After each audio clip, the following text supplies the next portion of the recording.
Hello everyone, welcome to my YouTube channel UPSC with रश्मि।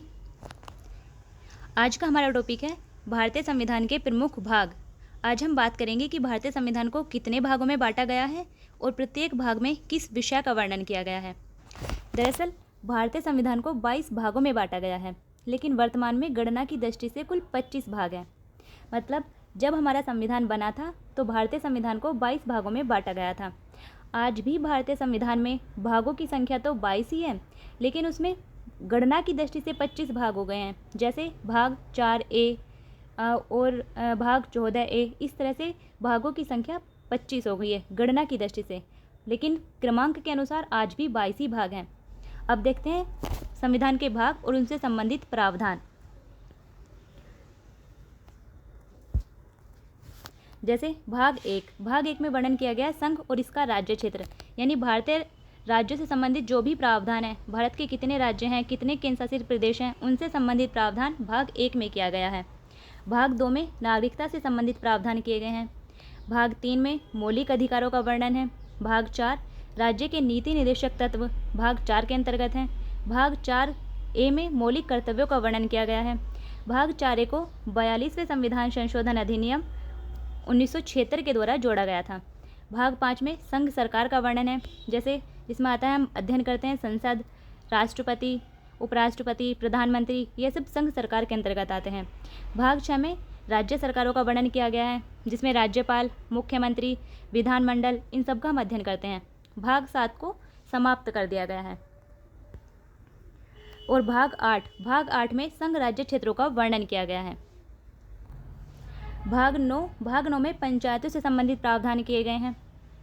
भाग 9K में नगरपालिकाओं से संबंधित प्रावधान किए गए हैं। भाग 9K को 74वें संविधान संशोधन अधिनियम 1992 के द्वारा जोड़ा गया था। भाग 9K में सहकारी समितियों से संबंधित प्रावधान है, जिसे 97वें संविधान संशोधन अधिनियम 2011 के द्वारा जोड़ा गया था। भाग 10 में अनुसूचित और जनजातीय क्षेत्रों से संबंधित प्रावधान है। भाग 11 इसमें संघ और राज्यों के बीच संबंध कैसे हैं, उनका प्रावधान है। भाग 12 में वित्त, संपत्ति, संविदाएं और वाद का वर्णन किया गया है। भाग 13 में भारत के राज्य क्षेत्र के भीतर व्यापार, वाणिज्य और समागम का वर्णन है। भाग 14 में संघ और राज्यों के अधीन जो सेवाएं होती हैं, उनका वर्णन किया गया है। भाग 14A में अधिकरण का वर्णन है, यानी ट्रिब्यूनल्स, जैसे प्रशासनिक अधिकरण। भाग 15 निर्वाचन से संबंधित प्रावधान किए गए हैं। भाग 16 में कुछ वर्गों से संबंधित विशेष उपबंध हैं, जैसे अनुसूचित जाति, अनुसूचित जनजाति, इनसे संबंधित जो भी प्रावधान किए गए हैं वो भाग 16 के अंतर्गत आते हैं। भाग 17 में राजभाषा से संबंधित प्रावधान है। भाग 18 में आपातकालीन उपबंध किए गए हैं, यानी आपातकालीन प्रावधान, राष्ट्रपति शासन, वित्तीय आपातकाल या राष्ट्रीय आपातकाल का वर्णन भाग 18 के अंतर्गत आता है।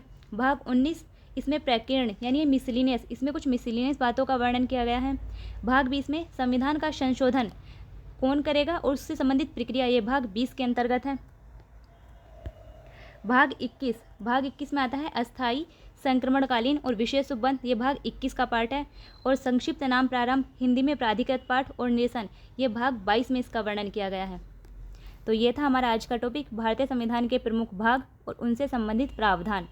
भारतीय संविधान में आज भी 22 ही भाग हैं, लेकिन गणना की दृष्टि से 25 भाग हो चुके हैं। फिर मिलते हैं नेक्स्ट वीडियो में, तब तक के लिए बेस्ट ऑफ लक।